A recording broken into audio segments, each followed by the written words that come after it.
Monetary approach to balance of payment. Monetary approach to balance of payment से हम क्या समझते हैं? इसका मतलब ये हुआ कि जो बैलेंस ऑफ पेमेंट है वो एक पूरा प्योरली मॉनेटरी फिनोमिना है।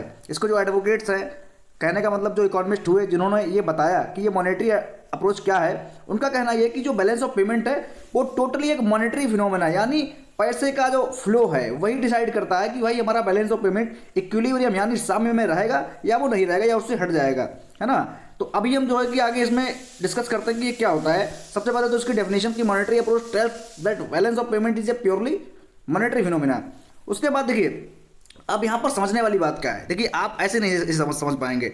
अब आप ऐसे समझिएगा कि सबसे पहले तो हम ये यहाँ पर बात करेंगे कि जो मनी सप्लाई है वो मार्केट में गवर्नमेंट कितनी रखती है। कहने का मतलब जो यहाँ पर उन लोगों का भी डाउट्स क्लियर हो जाएगा जो ये कहते हैं कि भाई मनी सप्लाई दबा के क्यों नहीं गवर्नमेंट कर देती है, पैसा मार्केट में इतना क्यों नहीं हम लोगों को दे देती है ताकि जो है कि सभी लोगों के पास पैसा हो जाए और आराम से जो है कि अपना बढ़िया से अपनी शॉपिंग करें, खरीदारी करें या पैसे गरीब। जब नोट छाप सकती है सरकार तो दबा के क्यों नहीं छाप रही नोट? दबा के जो है कि भाई नोट छापे, सबको 10 लाख 20 लाख रुपए इतना देना उतना दे दे और देश से जो है गरीबी दूर हो जाए। ऐसा सरकार क्यों नहीं करती? तो यहाँ पर आप भी लोग सुनिएगा कि ये कैसे डाउट दूर होगा। यहाँ पर देखिए जो ये यहाँ पर देखिए ये वाला मैंने जो लिखा है फॉर इक्विलिब्रियम, ये आपका जो है कि सबसे ऊपर ये लाइन पढ़िएगा, for equilibrium money supply money demanded in the country. मतलब जो मनी सप्लाई है वो इक्वल टू है money demand in the country. कहने का मतलब सरकार उतनी ही मनी सप्लाई करती है जितने पैसे की डिमांड है। अब देखिए पैसे की डिमांड कितनी होगी? हम लोगों की डिमांड जो है पैसे की क्यों होती है बताइए? हम लोगों की डिमांड पैसे की तब होती है जब कोई प्रोडक्ट होता है मार्केट में और हम जो है कि इच्छा करते हैं उसको खरीदने की, तभी तो भाई हम मनी डिमांड करते हैं। लेकिन जब अगर प्रोडक्ट ही मार्केट में नहीं होगा तो हम मनी डिमांड ही नहीं करेंगे। जैसे कि मान लो कोई व्यक्ति ऐसा है जो आंखों से देख नहीं पाता है, मान लो उसकी आंखें बंद हैं, अंधा है वो, ठीक है। अब मान लीजिएगा वो दुनिया में आया है, उसने कुछ देखा ही नहीं है, तो वो कुछ डिमांड करेगा? नहीं डिमांड करेगा। वो इच्छा ही नहीं जाहिर करेगा कि मुझे ये चाहिए। हाँ उसे भूख लगी वो खाना तो मांगेगा, लेकिन जो है कि डिमांड जो है कि हमारी कितनी होती है आपको भी मालूम है कि भाई हम जो देखते हैं उसको पाने की हमें इच्छा होती है। तो ऐसे ही जो है कि मनी डिमांड जो है कि जितनी हम लोगों की डिमांड होगी उतनी ही सरकार सप्लाई करती है पैसे की। लेकिन अगर डिमांड से ज़्यादा अगर सप्लाई कर देगी तो फिर क्या होगा? हम बहुत ज़्यादा डिमांड करने लगेंगे। बात समझ रहे हो? क्योंकि देखिए तो फिर क्या हो जाएगा, हम बहुत ज़्यादा डिमांड करने लगेंगे। और प्रोडक्ट जैसे कि कार आपने देखी है ना, अब जैसे कि कार जिसके पास पैसा नहीं है वो नहीं खरीदता, जिसके पास पैसा है वो खरीद लेता है।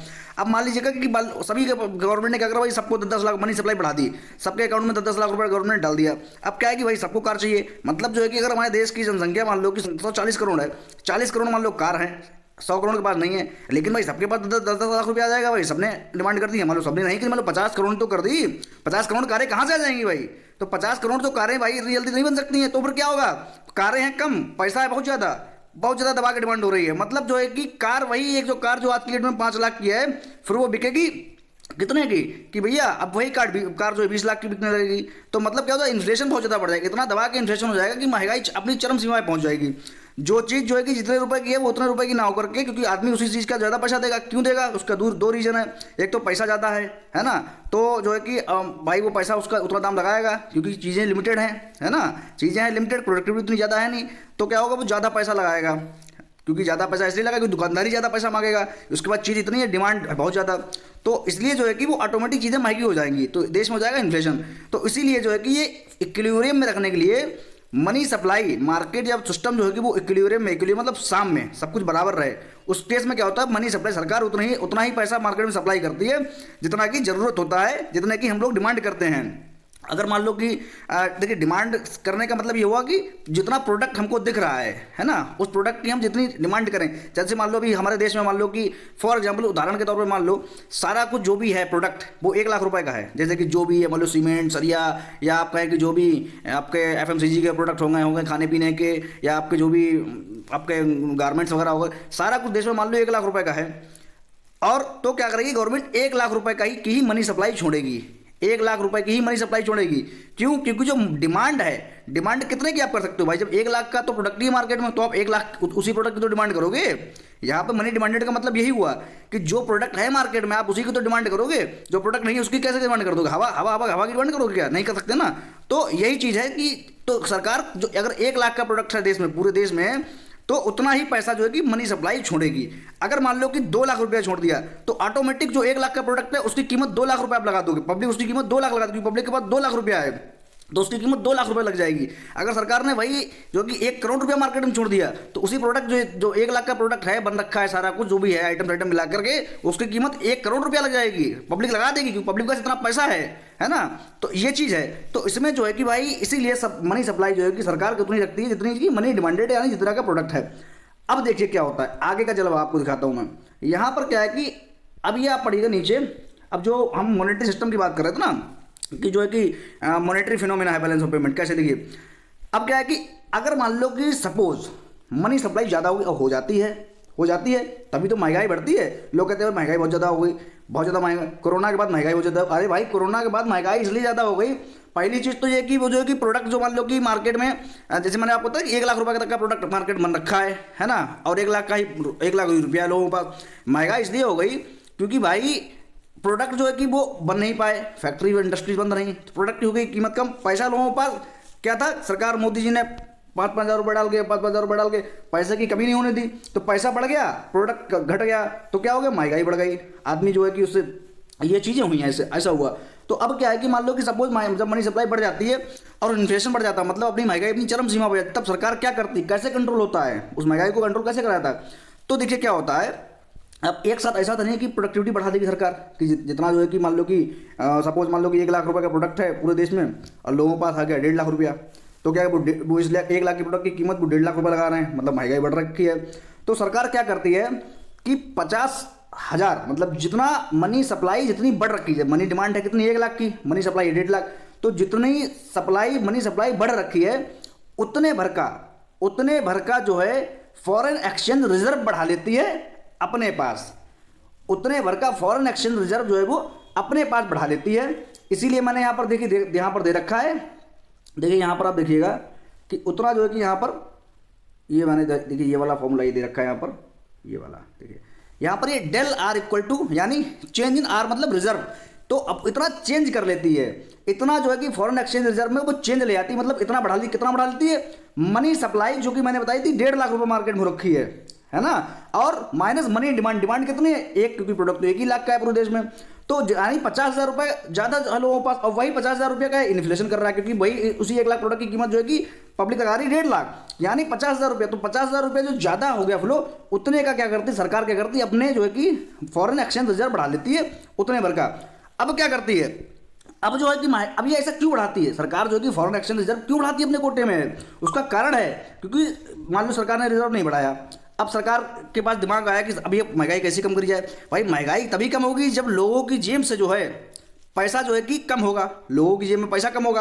अब भाई आपकी जेब में पैसा कैसे सरकार कैसे कम करेगी बताइए, आपकी जेब से पैसा सरकार ऐसे ही कम करेगी कि आपसे वो पैसा लिया जाए, उसके बदले में आपको कुछ दिया जाए, तभी तो आप दोगे। भाई सरकार है आपको, भैया जो जरा जो है कि ये जो है कि 50,000 रुपये पढ़ाई दे दो हमको, आप दे दोगे, कैसे दे दोगे भाई, अब आप नहीं दोगे, मना कर दो, नहीं भैया हम क्यों देंगे पैसा, तो सरकार कहेगी भैया हम आपको इसके बदले में एक ऐसी चीज़ दे रहे हैं, एक ऐसा बॉन्ड दे रहे हैं कि भैया 5 साल के बाद जो है कि रेट डबल हो जाएगा इसका। जैसे कि इन्हें कहते हैं कि ओपन मार्केट जो है कि सरकार चलाती है, जैसे ओपन मार्केट पॉलिसी चलाती है, उसमें कि जो है कि सरकार जो है कि बेचती है, क्या बेचती है, बॉन्ड बेच देती है ना, सरकार सिक्योरिटीज बेचती है ना, तो वहाँ पर जो है कि ये फॉरेन एक्सचेंज रिजर्व जैसे मान लो गोल्ड हो गया है ना, या जो है कि मान लो, तो उससे क्या होती है, गोल्ड मान लो फॉरेन एक्सचेंज रिजर्व सरकार ने अपना सोना बढ़ा लिया, तो सोना मान लो कि मार्केट में छोड़ दिया, अब सोना बढ़ जाएगा मार्केट में, सस्ते सोना हो जाएगा सस्ता। अब चूंकि सोना सस्ता, दबा के आदमी का जितना पैसा है तो बहुत से लोग क्या करेंगे, सोना खरीद रख लेंगे, मतलब पैसा गया नहीं गया सरकार के पास, सरकार ने सोना बेच दिया मार्केट में, लोगों की जेब में पैसा कम हो गया।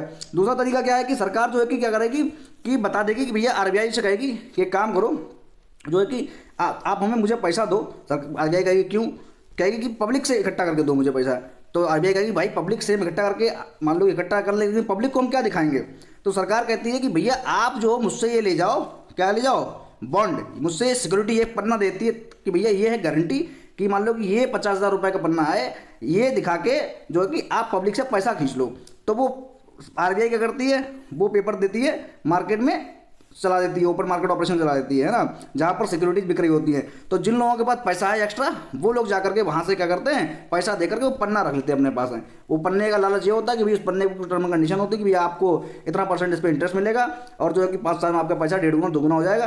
तो उससे क्या हो जाता है कि लोगों की जेब से पैसा चला जाता है। एक तो मैंने एग्जाम्पल बताया कि मान लो कि प्रोडक्ट लॉन्च कर दिया, जैसे मान लो कि गोल्ड वगैरह है ना, तो उससे क्या है, लोगों ने गोल्ड खरीद लिया, पैसा कम हो गया। या मान लो कि सरकार ने क्या करा कि भाई वो जो बॉन्ड वगैरह सिक्योरिटीज वो बेच दी, लोगों की जेब से पैसा कम हो गया। इस तरीके की सरकार कई ऑपरेशन चलाती है। वो चलाती है कैसे कि जब अपना फॉरेन एक्सचेंज रिजर्व बढ़ा लेती है। भाई फॉरेन एक्सचेंज रिजर्व बढ़ाएगी, उसके बाद ही वही जो है कि मार्केट में ओपन ऑपरेशन के तहत जो है कि सिक्योरिटीज के तहत वो बेच देती है और लोगों की जेब से पैसा कम कर देती है। और जब लोगों की जेब में पैसा कम हो जाता है तो जो है कि ऑटोमेटिक जो है कि क्या होता है भाई, महंगाई कम हो जाती है। तो ये तो एक था महंगाई कम करने का मुद्दा। लेकिन जो है कि अब ये मॉनेटरी जो है कि यहाँ पर अभी कह रखा है कि यहाँ पर जो है कि ये मॉनेटरी जो है कि अप्रोच है। मॉनेटरी अप्रोच का मतलब कि अब यही कुछ, ये जो लोगों के पास जो पैसा जब ज़्यादा चला जाता है तो ये हमारे बैलेंस ऑफ पेमेंट को गड़बड़ क्यों कर देता है ना। मॉनेटरी अप्रोच कहती है कि balance of payment is totally monetary phenomena. कहने का मतलब जो है कि अगर पैसा बढ़ेगा मार्केट में तो ये बैलेंस ऑफ पेमेंट को गड़बड़ कर देगा। तो बैलेंस ऑफ पेमेंट गड़बड़ कैसे हो जाता है, तो ये ऐसे हो जाता है गड़बड़ कि मान लीजिएगा कि लोगों के पास ज़्यादा पैसा आ गया है ना, तो अब देश में अपने वो चीज़ें नहीं है, मान लो कि भाई देश में तो प्रोडक्टिविटी भाई उतनी है, तो लोग विदेश से डिमांड करने लगे। अरे भाई आदमी का तो दिमाग कम थोड़ी ना है, वो करा यहाँ नहीं मिला, विदेश से बाहर इंपोर्ट करने लगे, बाहर से चीज़ें इंपोर्ट कर रहे हैं। जब वो बाहर से चीज़ें इंपोर्ट करने लगे हैं तो सरकार ने कहा भैया क्या तो तरीका होना चाहिए, बाहर से तो चीज़ें मंगाने लगे हैं।